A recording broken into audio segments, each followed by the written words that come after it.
So, it's really cool because you start to say, oh, and then for me, I was kind of at the point, where I'm going like, okay, like, okay, what is a good use of time? It gets to be afternoon, and I'm thinking, okay, best use of time, best use of time. The Holy Spirit, Jesus said, come on, we're going to the movies. The movies? The matinee. Oh, cool. Then you have, of course, some guilt feelings like, there's millions of other people that are slaving away and working out there in jobs and everything, and you're taking me to the movies? It's like Jesus is like, yep, you're gonna follow me? I said, okay. So this is what I mean, the Spirit is joyful, it's playful, fun, and some of the things that the Spirit has you doing, the ego is going, I don't know, I'm kind of suspicious. I think you're wasting the afternoon out there watching a movie when you could be contributing to the gross national product of the United States of America, and you're out watching a movie instead. The ego is kind of suspicious over there, and it takes faith to take those steps, to take a nap, to go meditate, to go watch a movie, to do some of the things that are so joyful and fun, and have this little chirper on the side, and they're going, you can't make a living at this. You're going down. You keep doing this, you lazy bastard. It's really good. The elevator. Right.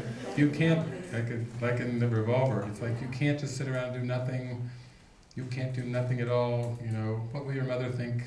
It's just going to do everything it can because it's afraid of the stillness. It's afraid of you being truly productive, which would be to use time to eliminate time, to dissolve linear time. And that's where it helps to have your mighty companions around you that are like you're all doing it together. It's like you can say, how's your experiment going? Great! I just laid around this afternoon, didn't do absolutely nothing. Me too! Great! It takes, we're talking about a mentality that's so production-based, it's so based on push, push, push. Time is money, money is time. Don't waste a second. It's driven. The whole thing is driven because it's part of a defense mechanism, guarding against the awakening. It's meant to be busy, busy, busy, busy because of this fear. So people look at my life now though, and I feel like I'm always on vacation. I feel like I'm just a kid playing all day and all night.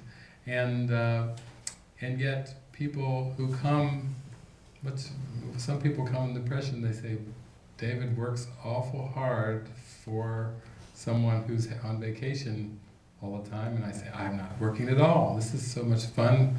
This can't be considered work, but it's just that you become more naturally in tune with letting the Holy Spirit use the body, the world, the resources as a communication device to communicate happiness and joy and love. For me, that's a great transition. It's very energizing. I can go through a whole day. Skip knows the old days when he'd get me down here to Florida. He'd get me going about what time? 7:30 in the morning. Usually we'd wrap up 10:30, 11 at night. Skip go, yeah. He'd get great.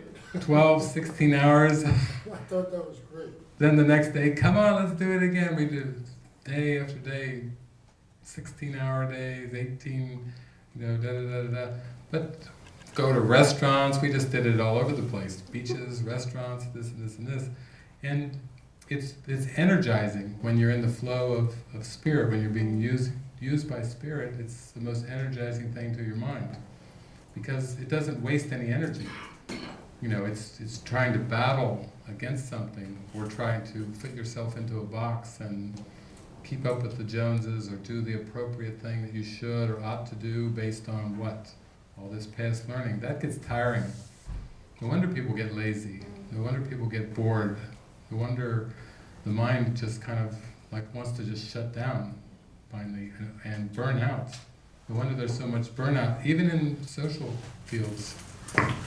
What I was very impressed with, that how everything fell into place. Like we wanted to do a certain thing, No, we can't do that, but then all of a sudden it falls in place, and you just let it be, and it will fall in place. Yeah, you learned a whole different style of Holy Spirit management, because instead of like Skip would arrange a whole week, for most people that's a pretty big deal. It's one thing to arrange a day or a couple hours, but it wasn't like you weren't doing the managing, you were just kind of beholding.